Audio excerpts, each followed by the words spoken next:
All right, guys, let's move on over to the NFL and a big payday. Panthers running back Christian McCaffrey won't be needing his stimulus check because he just inked a 4-year, $64 million extension with the Panthers. Former 8th overall pick is now football's highest paid running back, averaging $16 million a year, surpassing Zeke Elliott's $15 million per year.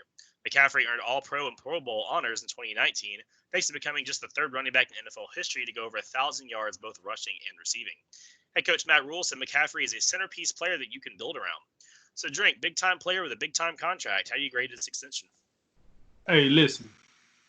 For all the negative comments and the negative backlash that running backs get because of the short, lifespan of them, and they're not that important, and you could draft them late in the draft, and you don't really need a running back. This is a passing league and all that good jazz. Listen, I'm glad Carolina finally said, hey, man, you've been doing a justice to us in your 3 years of being here. You done got better every year, and we think you deserve to get paid as such.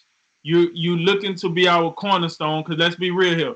You don't get rid of Cam Newton if you don't have Christian McCaffrey. Say what you want, but if you had some run-of-the-mill running back there, you ain't getting rid of Cam Newton. So being that you had a generational talent in the backfield, you decided to get rid of your generational talent that you had at quarterback. And that such, you decided to make him, as of now, you gave him the richest running back contract to this point. Now, what I would say to people is this. Listen, I'm not saying that Christian McCaffrey is the best running back in the NFL. That's not what I said. I just said he deserves the contract that he got. Now, we know how the NFL rolls. I would not be surprised if this contract lasts a month or two and then some other running back get paid. You just never know. That's how the money get thrown around sometimes. So I think he deserves it. Why do I think he deserves it? Well, he's been in the league 3 years. Just walk with me a little bit. We got 2017, 2018, 2019. Every year he was in the NFL, he played all 16 games. All 16 games for 3 year stretch. For a running back, that is pretty doggone phenomenal. For any NFL player, that's pretty doggone phenomenal. For a running back, that's top shelf. All right, that's Johnny Walker Blue Label. Now, if you want to go on pure running stats, all right, 2017, he had 117 attempts for 435 yards, 2 touchdowns, 1 fumble, which he did not lose. In 2018, the very next year, this is what I mean by the progression. He progressed every year. You have to pay that attention. In 2018, in the rushing department, 219 attempts for 1,098 yards, 7 touchdowns, 2 fumbles. All right, cool. And he didn't lose them. In 2019, 287 attempts for 1,387 yards, 15 touchdowns, and one fumble. Listen, so he went from 117 attempts to 219 attempts to 287 attempts. He went for 435 yards 1 year to 1,098 1 year to 1,387. 2 touchdowns, 7 touchdowns, 15. So for whatever you want to say, the guy has improved every single year. Oh, hold on, baby. I ain't even get to the receiving. Let's talk about the receiving then. All right then. So in 2017, 80 catches, which I might add, he got targeted 113 times, but he caught 80 of them for 651 yards, 5 touchdowns. Okay. Hey, hold my drink. Let's talk about 2018. No problem. 107 receptions, got targeted 124 times for 867 yards and 6 touchdowns. Okay? Hey, give me something a little better. We need a little more, Christian. All right, I got you, man. 2019, 116 receptions on 142 targets for 1,005 yards and 4 touchdowns, but the scrimmage yards picked that up. Did I say scrimmage? I guess I did say scrimmage. Let's talk about scrimmage yards. Oh, okay. So when we move on to scrimmage yards, in 17, he had 1,086 scrimmage yards. In 2018, he had 1,965 scrimmage yards. Okay. And then in 2019, he had 2,300 and 92 scrimmage yards. So once again, in all three stats, no matter how you fold them up, whether it's rushing, passing, or just total scrimmage yards, the guy got good. He got better every single year. You can't ask for more than that. You cannot ask for a young man to come in this NFL, this passing league, and get better in all three phases every year. He don't cause you no headache. He's not out here cutting the fool. But then once that happened, then you get you get these questions, and I'll wait until we get the follow-on question before I dive in this more. But listen, at the end of the day, he definitely deserves his money. It's no doubt about it. The guy's been a class act. He don't cut a fool, and he's listen. I just gave you the proof was in the pudding. He's been good all 3 years. So miss me with that crap. I'm talking to fans, not you guys. But miss me with all that smoke saying he don't deserve it. He definitely deserves it. And I don't want to hear about that he might be of the lighter complexion. That's why. No, he's playing his ass off. That's why. He's an actual good NFL running back. So, yes, he definitely deserved that contract. Yeah, this is when you look at what Christian McCaffrey's done over the last 3 seasons, and I like how you broke it down as far as his progression from his rookie season, kind of getting in the flow. They didn't ask him to do, he wasn't a guy that carried the whole load. You still had Cam Newton handling a fair share of the rushing duties. But as he's progressed, and now you're looking at a guy last year who toted the football 287 times and then caught another 116 passes. That's 403 total touches. People forget last season when the Panthers were 5-3 and treading water in an NFC playoff race before they nosedived and lost their last 8 games. Christian McCaffrey was being viewed as a potential MVP candidate. So when we take that in consideration, I don't think there's any surprise that this is what the Carolina Panthers did. The only way you look at it as a surprise is when you view the running back position in the NFL as a whole. This is because this is an anomaly. We don't typically see this nowadays because there's some running backs that have kind of screwed this up. You don't see a lot of long-term deals for running backs. The difference though here is the Panthers. This guy is about to enter the 4th year of his rookie contract at the age of 23 years old. And the Panthers, they could have played a rope-a-dope type thing where they just let him run out his contract and then franchise him a couple times and then just go ahead and get somebody else. That's what they could have done. Hit him with the Derrick Henry. Right.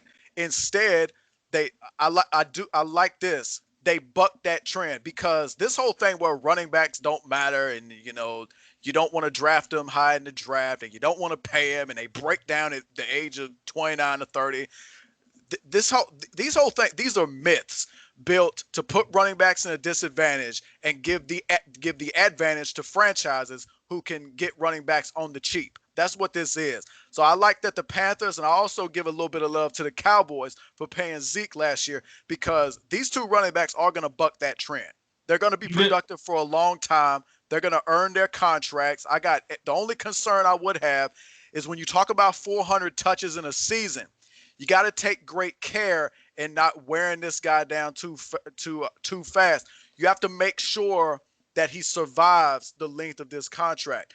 And 400 touches a season, that's tough. That's tough to do, especially at his size. So the Panthers do have to take some care in how they manage him going forward. But when you bring up his durability, he's not a headache off the field. He's a class act. You never hear anything bad about him. And you combine that with his production and how he was an MVP candidate, it would have been very interesting if Carolina hadn't been able to maintain let's just say they go 10-6 last year. I don't think he can win the MVP because of how Lamar Jackson played. Lamar Jackson was just too fantastic, and he plays the quarterback position. But outside of any quarterback, the only other player that you could argue was more valuable or on the level of Christian McCaffrey is Michael Thomas. And at the running back position, Christian McCaffrey was the best running back out there, and he was the most valuable. When you combine what he does as a runner and as a receiver, nobody else is in his class of what he does. Yeah, so I guess I'm not quite as high as you guys. And my gripe isn't so much with McCaffrey himself. You guys have already laid it out tremendously. The guy is he's absolutely just perfect on the field as far as his production goes. It's off the charts, off the field. He doesn't mess around. He's straight up, clean guy, does his deal. He's professional. And I really like that Carolina reached out and said, "Hey man, we're going to take care of you now. We're not going to go jerk you off for 2 years." And also, it's all worth noting that when you're rebuilding your team and you're looking for your new identity, getting a guy like McCaffrey and saying that's who we're building around, fans, that's who we're building around, team, that's who we're building around. You get that leader, you get a good draft pick that's produced for you, and you reach out and you say, "Hey, we're making this guy the face of our franchise." I like all those things a lot. But I will say, when we talk about the business side of it, paying a running back $16 million, I just don't think is good business. It's not. When you think about it, okay, let's think about who else is making this kind of money. Well, Zeke makes $15 million a year. Le'Veon Bell makes $13 million. Henry makes 10 on the franchise tag. And then Melvin Gordon and Kenyon Drake make $8 million. So with the exception of 3 or 4 guys, you are paying Christian McCaffrey double what most other running backs are making, what most teams are spending on their running backs. It's no different than the Chiefs said, "Hey, Pat, man, we really like you. So we think instead of $30 million, which is about what the upper tier is for most quarterbacks, we're going to pay you 60." I mean, that'd be cool, but can you really afford to pay someone double? I mean, is he really double productive as the other running backs in his tier? I mean, I would say he's as productive, if not a little bit more than most of them. But is he really worth double what most of them are making? And that's kind of the problem. Is you can't just look at his value on the face itself. You have to look at the position's value across the league, because everybody plays the same salary cap and the same bundle of money. And when you give a bunch of extra money to one position, you're taking it away from somewhere else. And I mean, you can also, some people have poked holes in some of his stats as far as, he's had 15 double-digit receiving target games, and they've only won one of those games. So, but I think that those stats you can push back on and say, well, the team around him wasn't playing very well. So I don't really buy the whole, well, it's just garbage time stats. So I think that's what's hard about it is him himself, as far as does he deserve it? Yeah. Does his stats deserve it? Yeah. But in this league, and again, we're talking about a league where you're not running into stacked boxes as much. You're running more spread offense, and a lot of more running backs can give you good production without needing to be quite elite. So I get it. I mean, I like that they paid him. And if you think that he's worth maybe that $4 or $5 million difference from what most running backs would be making to what he's making because of what he means to the team, I'm all for it. But as far as a pure business perspective, I'm a little on it. But I hope he does well. I like him. He's a fun guy. I hope he does well and continue to build on his success. So yeah, so this kind of prompts. Go ahead. And here's the thing on that. I'm not going to necessarily disagree with you, because you're looking at it from the franchise perspective, and there's nothing wrong with that. Because we do got to remember that when you're absolutely right, salary cap league, when you pull that much more money into a running back, it's taken away from other parts of the team. But one thing, the Panthers, you got to remember this: they paying Teddy Bridgewater significantly below what the average quarterback is making. So when you combine what Bridgewater's making, who's, I don't know, we're not going to confuse him with a top 10 quarterback. I don't even know if he's top 20 at this point. So they got a quarterback making below average money. So you put that extra money into who was an MVP candidate at one point last season in your running back. I think it kind of averages out. It does go against the grain. It absolutely does. But, I mean, you also got to remember, the Cowboys set the market with Ezekiel Elliott making $15 million a year. So, I mean, you got to believe if the Panthers were going to do this, and based on how he's performed, and he's only 23, we can't forget that, they were going to have to go up a little bit. And they only went up by $1 million per year. I don't think that's too big of an L. I think it's a good contract. All right, well, let's go ahead. Yeah, go ahead, Drake. What you got? Oh, no. Go ahead, man. Go ahead. Oh, yeah, I was going to ask you, so kind of following up with the running back question. Let's go ahead and you'll want to run down your top 5 running backs. We'll start with you on this one, Drake. Just what we got right now. Yeah, so hold up this handy dandy graphic here. So, I had to go with Saquon, the Beast Barkley. Listen, this is the deal. Like, before I roll into this, I did want to say, when we say best, make no mistake, this is from what we see, how we research, how we break down the game. I'm not saying that Jay top 5 is wrong, George top 5 is wrong, whatever the case might be. This is my top 5. So before we start a ride out here, to start, the fires in the streets. So, number one, I got Saquon Barkley, the running back for the New York Giants. Let's be real here. You don't go out and draft a player like Daniel Jones without knowing you got a stalwart in the backfield that can probably make him look good on some days if he's not getting the job done. Knowing you don't really have wide receivers, you don't trade Odell Beckham unless you got a guy like Saquon Barkley in the backfield. So that's my number one guy. Ezekiel Elliott, yes, I know he was down last season, but let's be real here. Go look back for the last 3 or 4 years. You look at the top of each stat for running backs, and I guarantee you're going to find one Ezekiel Elliott in those stats. Yes, he did tail off a little bit. You just never know what played into that. We'll see how they go this year. If you have it this year, fingers crossed. We'll see how they go. So I think he will get back on that. My number 3 is the guy that we just mentioned, Christian McCaffrey. Here's the deal. I cannot ignore the fact that this guy has gotten better every year. He's also a guy that he's going through a transition right now. New head coach, new offense coordinator, new owner, and then he's going to have a new quarterback come when the season begins, and he's still carrying himself like a class act. Jay said it. That team was an abomination, and he still got up every Sunday and made it happen. So I can't overlook that. My number 4 guy, bit of a down year for him, but I went with Alvin Kamara. Listen, the running back for the New Orleans Saints. Jay made an interesting point for me because I asked him, I looked at his top 5, and I did ask him a question, and he made an interesting point about Kamara. When we seen him coming in as the number 1 back this year, we thought we was going to see the same flash that we seen when he was sharing the backfield with Mark Ingram.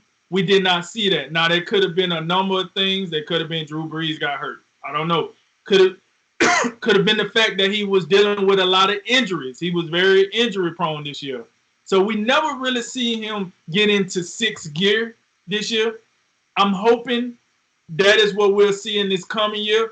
Right now, he's still in my top 5.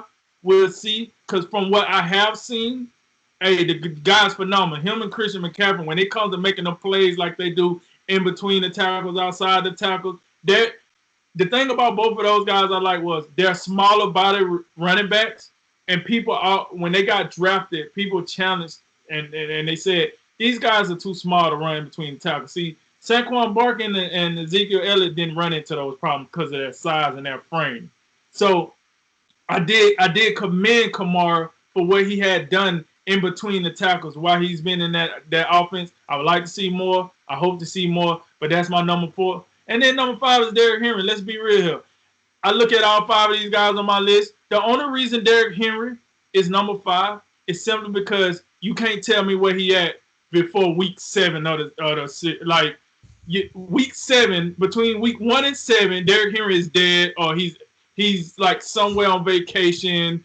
I don't know. He's on emergency leave. I don't know what's going on with him, but he's not like tangible. He's not on the field. If he's on the field, he's not on the field. That's the best I can put it. I don't know where he's at. Now, if you go from week 7 to playoffs or week 7 to week 16 and you want to give me that, then I'll be like, yeah, he's the best second half player the NFL got.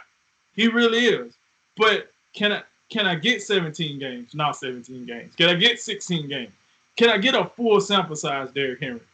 And I would say this is probably the reason that helped you get franchise tag. We're not blind.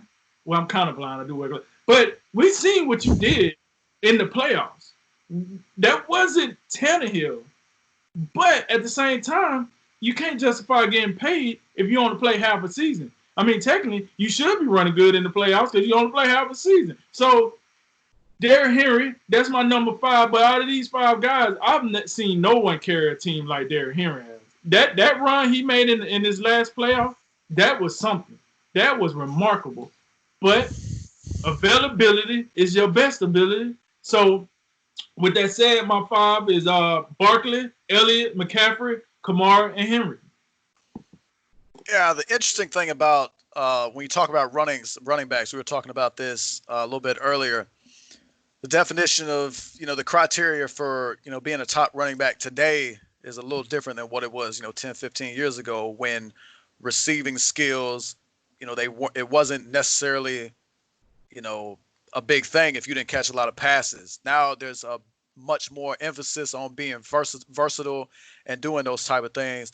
And I was surprised when I looked back at it, but after looking at it, I think Christian McCaffrey, I got him as the top back in the league right now based on what he's done. Just you think about this. He's one of 3 players. There's only 2 running backs prior to this that had 1,000 yards rushing in a season and 1,000 yards receiving. The other 2 would be Roger Craig and Marshall Faulk. So he is in that select company in terms of all-purpose yardage and being able to catch the ball out of the backfield and run the football.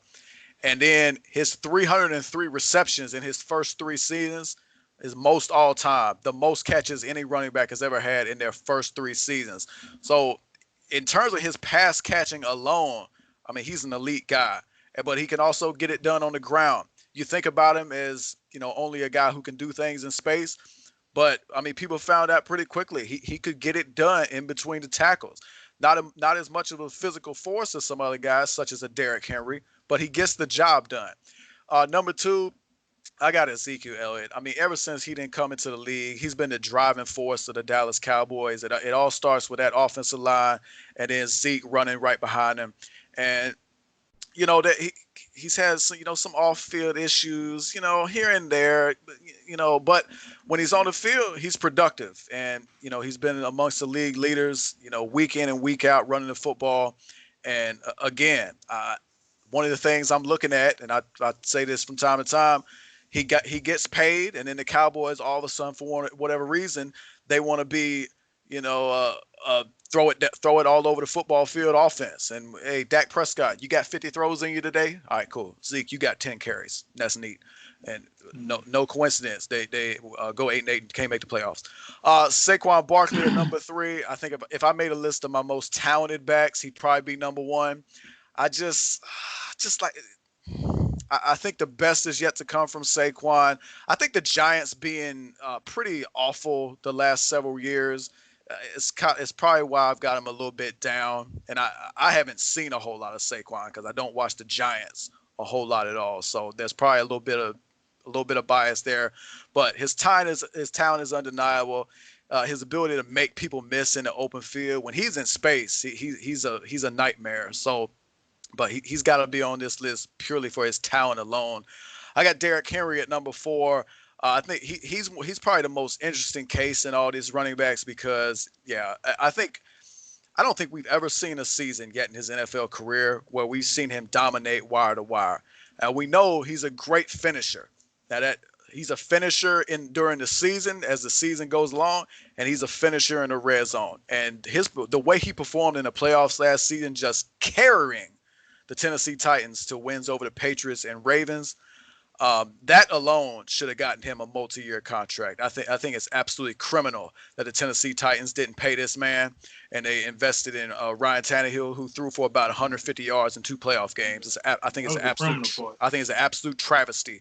But you also got to look at, when I talk about versatility, hasn't been used a whole lot in the passing game. I don't think that's a sense that he can't do that. I think he can be an effective pass catcher. We also got to take in consideration, maybe it was because you had a guy like Deion Lewis in the backfield, and you could utilize him in that role a little bit. You don't have him. I'd like to see Henry be more involved in that respect.